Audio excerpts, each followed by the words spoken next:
When you think about dollar, euro, Bitcoin, Ethereum, you think about wins and losses in sport, in life, in relationship, in anything. Something in your brain and body has to keep track of that. Did you win? Did you lose? What's a letdown?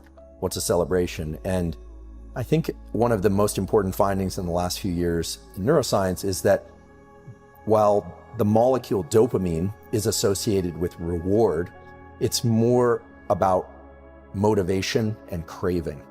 When I say the common currency is dopamine, what I mean is the molecule dopamine, when secreted in the brain, makes us pursue things, build things, create things, makes us want new things that we don't currently already have. It's a way of tabulating where we are in our life. Are we doing well or are we doing poorly? And that happens on very short time scales. Like, do you wake up feeling good?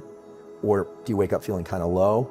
Or on long time scales.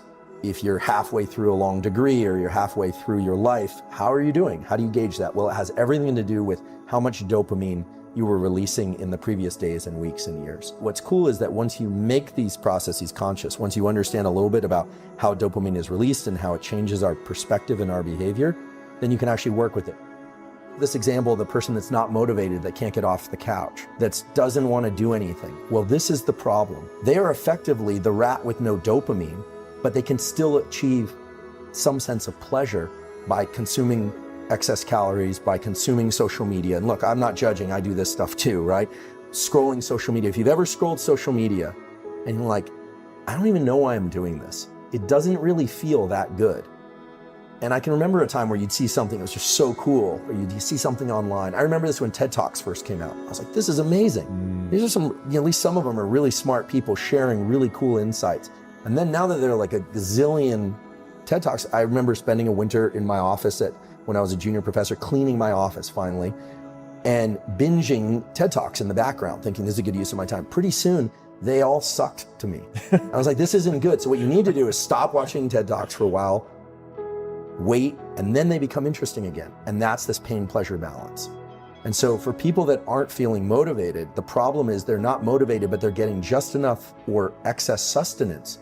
So they're getting the little mild hits of opioid, it becomes an opioid system.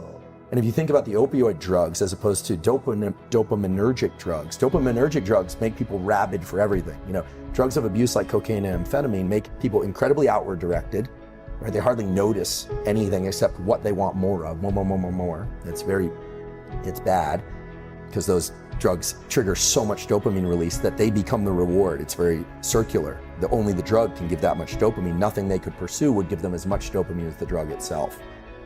So there's that, and then there's the kind of opioid-like effects of constantly indulging oneself with social media or with video games or with food or with anything to the point where it no longer evokes the motivation and craving. And this is really the new evolution of the understanding of dopamine in neuroscience, which is that dopamine itself is not the reward. It's the build-up to the reward. And the reward has more of a kind of opioid bliss-like property, which itself is not bad if it's endogenous, released from within. But when we can just sit there like the rat with no dopamine, gorging ourselves with pleasures, so to speak, what you end up with is somebody that feels really unmotivated, and those pleasures no longer work to tickle those feel-good circuits. And so there's no reason for them to go out and pursue it.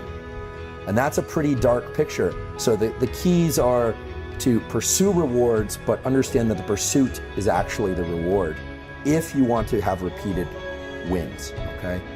The celebration has to be less than the pursuit. And that's hard for some people to do. If you can start to identify the craving as its own internally released drug, this dopamine, that is its source of motivation, then what you realize is that capturing the reward is wonderful, but attaching dopamine to the reward is actually a little bit dangerous. Celebrating the win more than the pursuit, it actually sets you up for failure in the future. And so this gets us right into something called dopamine reward prediction error. And reward prediction error is basically if you expect something to be really great, and then it's not quite that great, your dopamine baseline lowers. And now understanding what we know about dopamine, that means that not only did you feel as if you lost because it wasn't as much a celebration as you thought it would be, but it also means that you're starting from a lower place, meaning you are less motivated. Anytime you have a bunch of dopamine and you're in pursuit, after you achieve a win, now this could be a business win, a relationship, a win of any kind. But inevitably, there's going to be a tipping back of the scale on the pain side.